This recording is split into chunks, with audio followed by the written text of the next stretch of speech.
Alerte coronavirus. Attention, attention, le coronavirus se transmet très facilement et fait des ravages. Pour l'éviter, le port du masque de protection est obligatoire en tout lieu. Dans l'administration publique ou privée, dans les réunions, les rencontres, dans les marchés, les magasins, les boutiques et lors des déplacements, le port du masque est obligatoire. Même dans les lieux privés, dès lors que l'on n'est pas seul, le masque doit être le fidèle compagnon. Mais attention, le port de masque de protection ne dispense nullement d'appliquer les autres mesures de prévention, notamment le lavage des mains à l'eau et au savon et l'observance de la distance de sécurité sanitaire d'au moins 1 mètre entre personnes. Enfin, s'abstenir de porter des gants en vue du lavage régulier des mains à l'eau et au savon ou de l'application de gel hydroalcoolique. Pour tout savoir sur l'épidémie du coronavirus au Bénin, rendez-vous sur le site web www.gouv.bj/coronavirus. Ceci est un message du gouvernement de la République du Bénin. Au sommaire de ce 13h audience au Palais de la Marina, le chef de l'État a reçu ce mardi le coordonnateur résident du système des Nations Unies en fin de mission. Siaka Coulibaly part avec le sentiment d'avoir contribué à renforcer la coopération entre le Bénin et les Nations Unies. L'association de développement du village d'Assanté est portée sur le fonds baptismaux. Les populations entendent allumer le flambeau de l'émergence de leur localité. L'Assemblée générale constitutive a eu lieu ce week-end.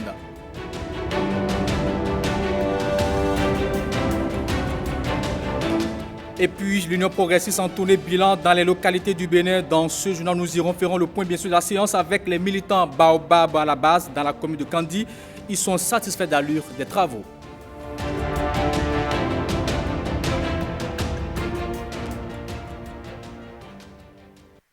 Bonjour à tous et bienvenue dans ce 13h. Le coordonnateur résident du système des Nations Unies en fin de mission part du Bénin avec le sentiment d'avoir contribué à renforcer la coopération entre le Bénin et les Nations Unies. Il a été reçu ce mardi par le président Patrice Talon au Palais de la Marina. On l'écoute à la fin de l'audience.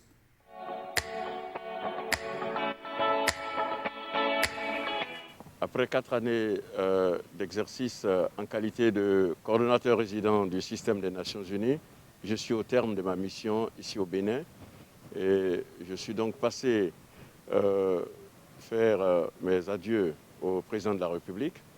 Et nous avons, au cours de cette audience qu'il a bien voulu nous accorder, faire le tour d'horizon de la coopération entre le système des Nations Unies et le gouvernement du Bénin.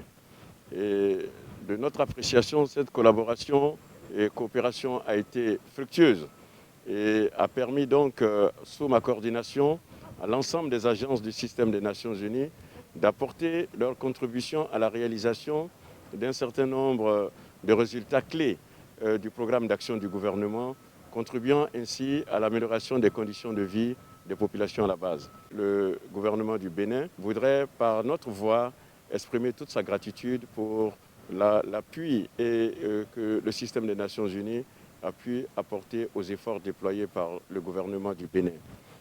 Au cours de ces 4 dernières années, je peux dire que j'ai été le témoin d'un certain nombre de changements positifs, d'une certaine transformation qui est en cours au Bénin, car par la mise en œuvre des réformes qui ont été donc diligentées par le gouvernement du Bénin. Et je pars convaincu du fait qu'avec ces avancées, si elles se maintiennent, cette transformation sera très palpable dans les toutes prochaines années à venir au Bénin. Je pars du Bénin avec le sentiment d'avoir pu apporter notre modeste contribution en tant que coordonnateur du système des Nations Unies, mais aussi avec l'ensemble des agences du système des Nations Unies à l'amélioration des conditions de vie des populations à travers la confiance que le gouvernement du Bénin a pu placer à l'ensemble du système des Nations Unies pour l'accompagner dans le processus de développement économique, social et, je dirais même, culturel et également aussi sous l'angle politique. Un prix de thèse intitulé Maurice Aranzo Glele vient d'être institué par la Cour constitutionnelle et il vise à récompenser bien sûr tous les 2 ans les mérites de la meilleure thèse de doctorat soutenue sur un sujet d'intérêt pour la justice constitutionnelle au Bénin. Pourquoi ce nom pour le prix et qui peut y postuler? Gilles Badé, il est le secrétaire général de la Cour constitutionnelle. Il apporte ici des éléments de réponse. Le prix de thèse Maurice Aranzo Glele vise à honorer une réflexion approfondie scientifiques et qui contribuent à la recherche de solutions, de meilleures solutions pour les débats qui se trouvent dans la Constitution.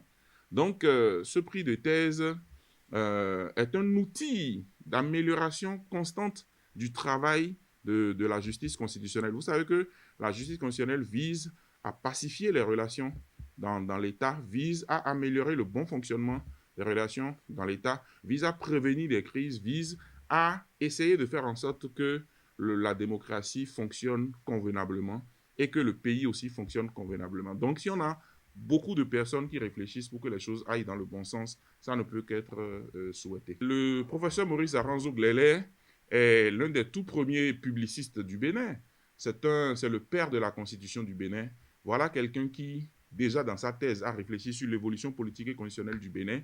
Quelqu'un qui a occupé les plus hautes fonctions dans la machine politique et administrative du Bénin, qui a fait rayonner le Bénin à l'étranger, ayant été professeur de droit public et de droit constitutionnel à la Sorbonne, ayant été conseiller juridique à l'UNESCO, et étant venu à temps, au début du renouveau démocratique, présider la commission de rédaction de la Constitution, assister comme conseiller, membre de la Cour constitutionnelle, président de la Haute Cour de justice, et a réussi à faire diffuser dans la Constitution ces idées de démocratie, d'ouverture, ces idées de stabilité en termes de bon fonctionnement des institutions du Bénin. Cette personne qui a été honorée par les uns et les autres ne pouvait pas ne pas retrouver son nom sur une initiative comme ça qui honore également tout ce qu'il a pu faire par le passé.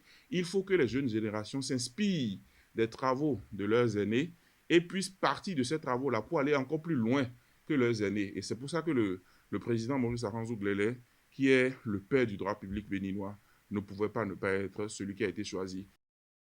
La 6e mandature, le professeur Joseph Diogbenou ainsi que les conseillers de la Cour qui ont pensé honorer cette personnalité du droit public du Bénin. Le droit public est un peu plus proche des questions constitutionnelles et il est évident que, que les étudiants de droit public seront les plus favorisés, mais il appartient également aux juristes de droit privé s'ils apportent des réflexions qui mettent en œuvre, qui mettent un regard nouveau sur les principes qui sont contenus dans la Constitution, ils ne seront pas écartés. Donc, c'est pour ça que toute personne qui produit en français une thèse d'intérêt pour la justice constitutionnelle peut compétir pour ce prix de thèse.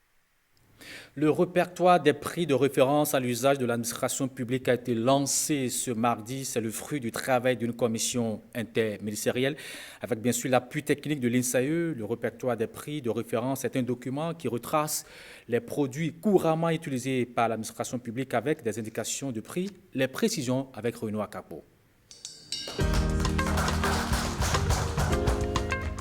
Cette cérémonie de remise symbolique consacre le lancement officiel du répertoire des prix de référence à l'usage de l'administration publique. C'est la 14e fois que le ministère de l'Économie et des Finances sacrifie à la tradition. Il est question de mettre à la disposition des divers acteurs de la chaîne des dépenses publiques toutes les données actualisées sur les indications de prix pour effectuer dans les règles de l'art des acquisitions de biens d'équipement et réaliser du même coup de bonnes prévisions budgétaires. Notre rencontre de ce jour s'inscrit dans une démarche d'anticipation à l'élaboration des documents de prévision budgétaire. C'est pourquoi, suite à la parution de la 14e édition du répertoire des prix de référence déjà disponible sur les différents sites habituels, www.finance.bj, nous avons jugé opportun d'échanger avec vous sur le caractère impérieux de ce document qui apparaît aujourd'hui à la fois comme un outil de planification et aussi une clé de voûte dans l'architecture des dépenses publiques pour la sincérité des prévisions budgétaires. Instrument destiné à garantir la sincérité du coût de la commande, le répertoire des prix de référence s'enracine au fil des années dans l'environnement des réformes avec comme finalité une meilleure gestion des ressources publiques. À la nécessité de limiter les risques de surfacturation s'ajoute celle de veiller à une bonne évaluation des prévisions budgétaires. Comme vous le savez bien, l'assainissement des finances publiques et la bonne gouvernance occupent une place de choix dans la politique gouvernementale et le ministre de l'Économie et des Finances y est particulièrement très attaché. Cet engagement a été bien traduit dans le troisième axe du deuxième pilier du programme d'action du gouvernement relatif au renforcement du système de gestion des finances publiques. De plus, l'utilisation du répertoire des prix de référence dans l'exécution des dépenses publiques a déjà fait ses preuves. Mais au-delà d'un simple outil d'encadrement des coûts des commandes publiques, la présente édition, la 14e, permet de garantir une plus grande sincérité budgétaire à travers des prévisions justes et transparentes. À votre endroit, chers DPP, DAF et PRMP, je voudrais vous exhorter à vous approprier ce précieux outil, que vous l'utilisiez pour vos opérations budgétaires afin qu'elles se fassent suivant les lignes directrices du référentiel. En tout état de cause, la Direction nationale du contrôle des marchés publics veillera au respect de la prise en compte de cet outil dans les plans de passation des marchés publics avant leur validation. La 14e édition du répertoire des prix de référence compte 9 759 articles répartis en 17 catégories de biens et services. Les articles répertoriés sous la houlette de l'Institut national de la statistique et de l'analyse économique, INSAE, sont ceux susceptibles de faire l'objet de commandes par les structures de l'administration, par l'entremise des divers acteurs de la chaîne des dépenses publiques. Autre volet de l'actualité à présent, la coordination communale de l'Union progressiste à Bopa a évalué la participation du parti au communal et municipal de mai dernier. Olvega Messan et Vitis Aurel nous en disent plus. Rue d'élection communale du 17 mai dernier pour l'Union progressiste dans la commune de Bopa. Le parti du Baobab était engagé dans un combat de gladiateurs avec deux autres forces politiques dans cette commune, le BR et la FCBE. À la fin, nous nous sommes retrouvés à égalité de nombre de conseillers avec les FCBE. Ce qui a fait que nous n'avons pas la majorité absolue pour contrôler la mairie. Et il a fallu qu'il y ait un accord de gouvernance entre le BR et nous, afin que nous puissions actuellement avoir le nôtre à la tête de la commune de Bopa. Le manque de moyens financiers, le contexte sanitaire marqué par le Covid-19 sont quelques raisons qu'évoquent ces militants. Globalement, dans l'arrondissement de Bopa, il n'y avait pas de problème. Au niveau des autres arrondissements, c'est là où nous avons connu des déceptions. Et ces déceptions-là n'ont d'autre raison que l'absence de détermination de nos militants. Tous les arguments que vous avez évoqués tout à l'heure n'ont aucune force. Nous sommes allés à une élection. Une élection, l'objectif c'est de gagner. Lorsque les autres utilisent d'autres stratégies pour gagner, vous cherchez la stratégie supérieure pour pouvoir gagner. Si vous n'avez pas gagné, il n'y a aucune raison qui puisse expliquer votre échec. Une réorganisation du parti Union progressiste à Bopa est projetée pour sa suprématie absolue dans cette commune. Je vous invite alors à plus de dévouement, à plus de détermination et d'abnégation, à plus de militantisme et de fidélité au parti Union progressiste pour qu'il puisse demeurer le plus longtemps que possible le plus grand parti du Bénin et le plus grand parti de la commune de Bopa. À l'issue des communales 2020, l'Union progressiste a engrangé près de 12 000 voix dans la commune de Bopa, contre environ 9 700 pour FCBE et 8 500 pour le Bloc républicain. Quittons Bopa pour Atiémé, là-bas 7 conseillers pour l'Union progressiste sur les 15 que compte la commune à l'issue des communales de 2020. Cette performance a fait l'objet d'une évaluation le week-end dernier par la coordination communale de l'Union progressiste d'Atiémé. Des membres du bureau politique du parti ont pris part à la séance. Le compte rendu est signé Vitis Arouret. Dans la commune d'Atiémé, l'évaluation de la participation de l'Union progressiste au communal 2020 s'ouvre par ce qu'il convient d'appeler le bilan moral. Ce qu'il est important de retenir aussi, c'est que les militants de l'Union progressiste dans la commune d'Attiémé se sont montrés disciplinés, courtois, n'ont pas répondu à la violence par la violence.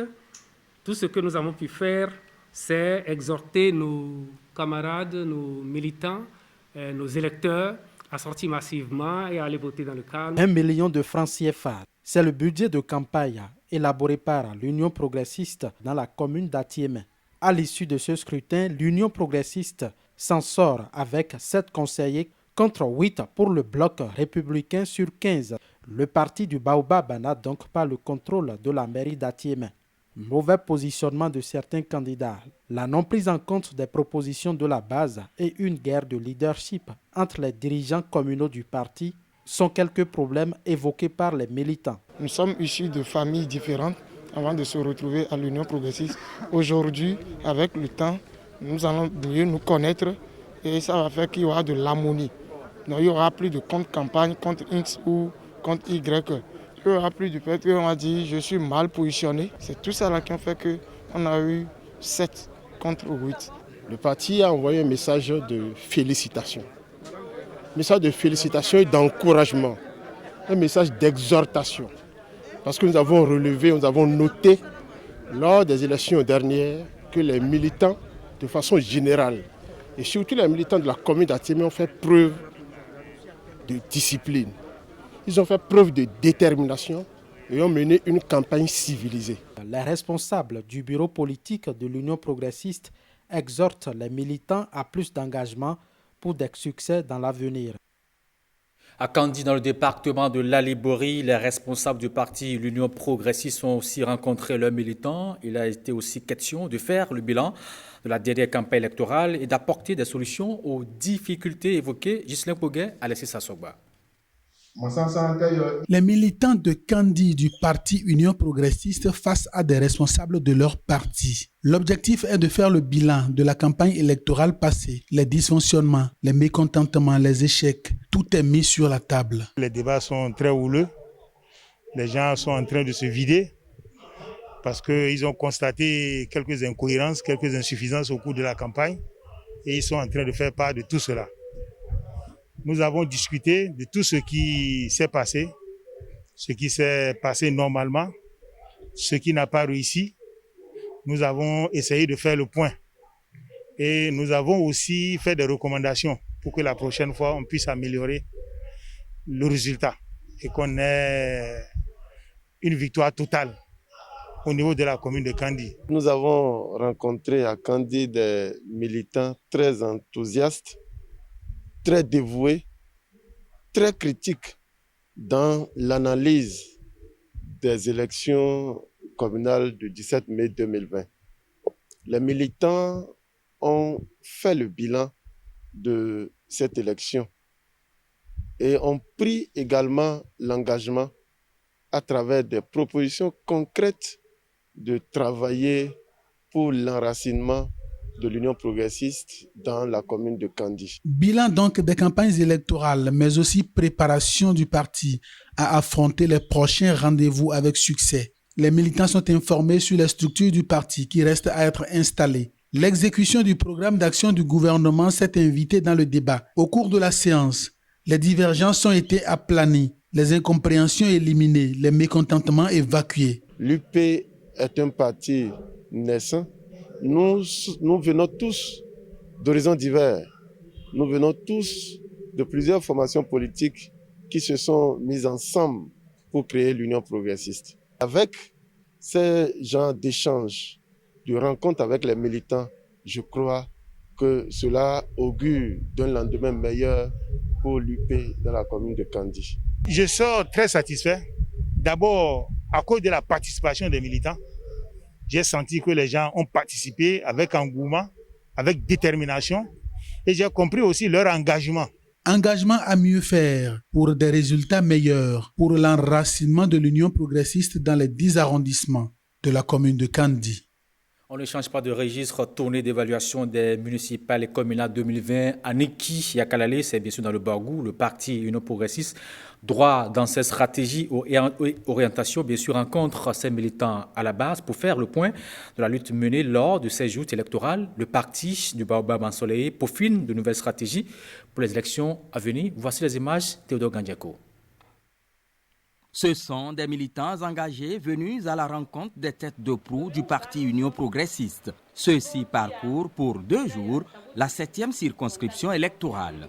À Niki, Kalalé, Bembereke et Sinandé, les objectifs restent les mêmes. Faire le bilan des municipales et communales passées, renforcer l'enracinement du parti et faire des perspectives. De tous les partis en lice, l'UP c'est une fois de plus illustré comme le premier parti.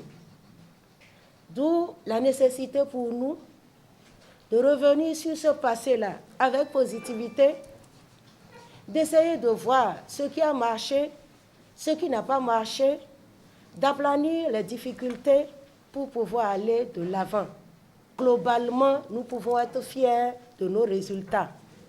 Le président du parti, Amoussou Bruno, les membres du Conseil exécutif national, les membres du bureau politique national nous ont envoyés vers vous aujourd'hui pour vous dire sincèrement merci.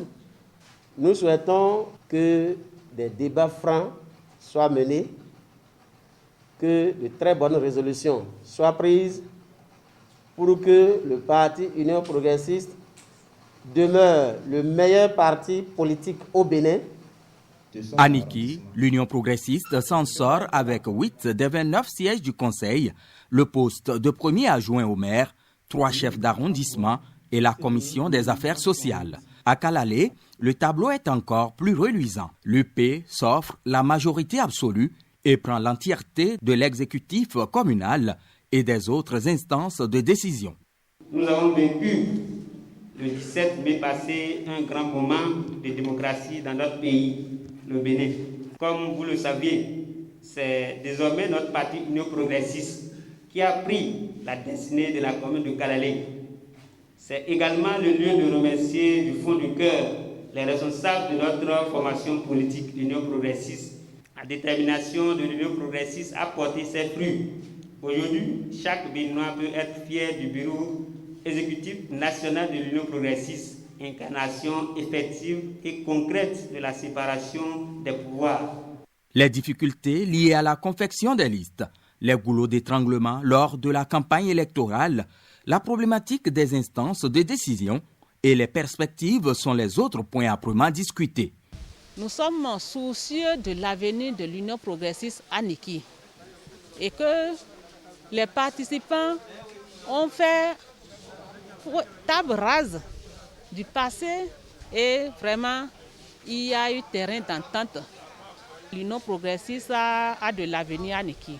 En tant que mère de famille, je pense qu'elle a trouvé les mots justes pour éviter qu'on rentre dans trop de polémiques. Et la priorité pour Kalalé aujourd'hui, c'est notre voix. La voix Niki Kalalé. Segbana est une préoccupation pour tous les fils de Kalalé. La vague de députés, maires, élus UP et les autres membres ont mis le cap sur Sinandé et Bembereke pour le même exercice. Les populations de l'arrondissement d'Assanté dans la commune de Glazoué ont tenu ce week-end l'Assemblée générale constitutive. Objectif porté sur les fonds baptismaux de l'association de développement du village d'Assanté. Les travaux se déroulent dans une ambiance festive. Nestor Sella, Michel Egbe.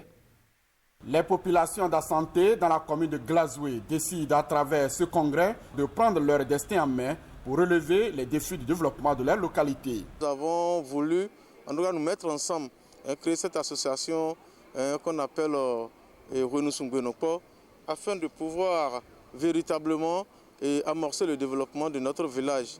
C'est pourquoi nous avons créé l'association. Moi j'invite toute la population du village d'Assanté à se lever afin que l'objectif fixé par la dite association soit une réalité.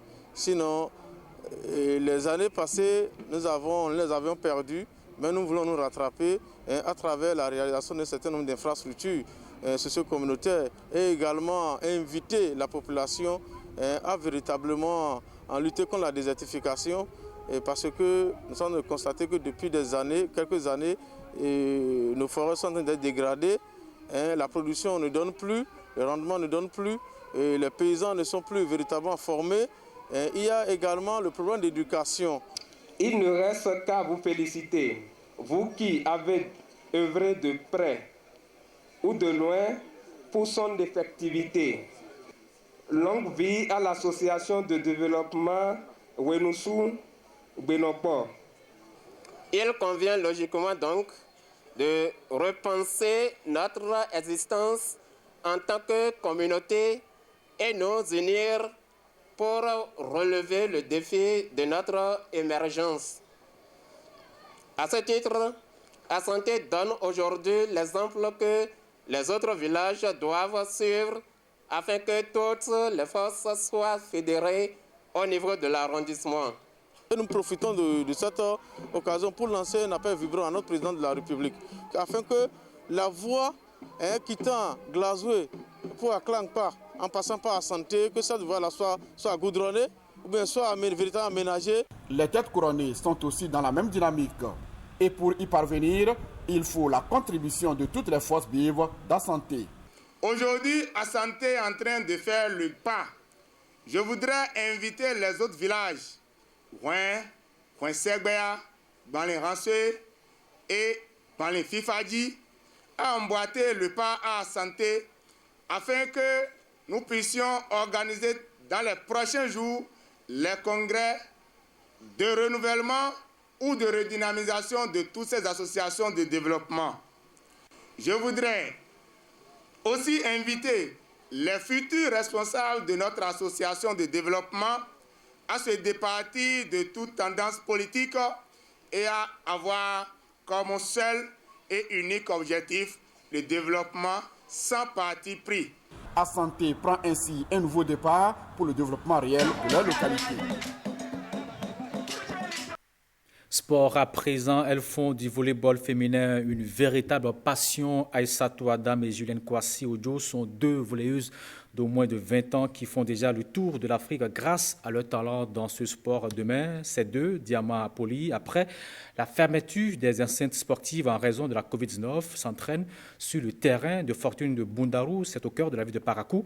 Le volleyball féminin, la passion dévorante de Aïssatou et de Julienne, c'est un reportage signé, bien sûr, Patrick Ayadi et Michael Noati. Des marques d'amour, de reconnaissance et de loyauté envers un petit objet, un ballon de volleyball. Le volleyball féminin fait voyager Aïssatou Adam et Julienne Kouassi, qui sont devenues toutes deux internationales à l'âge de 16 ans. Pourtant, elles n'allaient peut-être jamais connaître le monde du sport sans ce septuagénaire qui s'est déniché les pelles rares. Aïcha, elle, tout juste sur le pont que vous voyez, que je l'ai vu, sa taille m'a impressionné. Ça n'a pas été facile, parce que la maman a cru que c'était un papa qui voulait détourner. Julie, elle venait avec ses grands frères. Bon, ça a bien démarré et je peux vous dire aujourd'hui que ça a pris. À 20 ans, Aïssatou a déjà dans sa gibecière 2 titres nationaux avec Tornado VBC, l'ancêtre de Buff VBC. Sa taille, 1,86 m et ses attaques décisives sur la ligne des 3 mètres vont ouvrir les portes de Ouaga et de la sélection nationale à celle qui doit encore travailler ses services. Le volleyball au Burkina est un peu plus élevé que le volleyball au Bénin. Mon rêve dans le volleyball est de devenir une grande joueuse internationale. L'expérience de l'extérieur, Julienne en rêve aussi. La double meilleure joueuse du Bénin 2018 et 2019, sûre de ses jumps, services et attaques, devra faire face à son handicap. C'est 1,68 m. J'ai joué le beach volleyball avec les écureuils à Accra.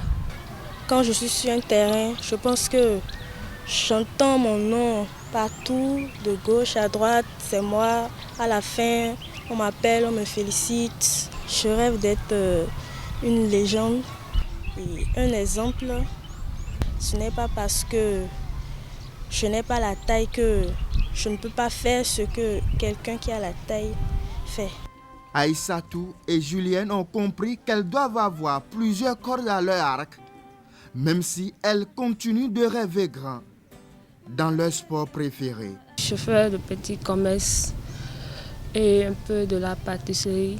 Pour moi, mes études sont primordiales. Pour toucher le Graal, Julienne Kwasi Ojo, la voleuse de 18 ans, doit colmater les brèches dans ses réceptions. Quant à Aïssatou Adam, ce jump exige d'elle encore beaucoup d'efforts pour prétendre enfin avoir un volleyball léché.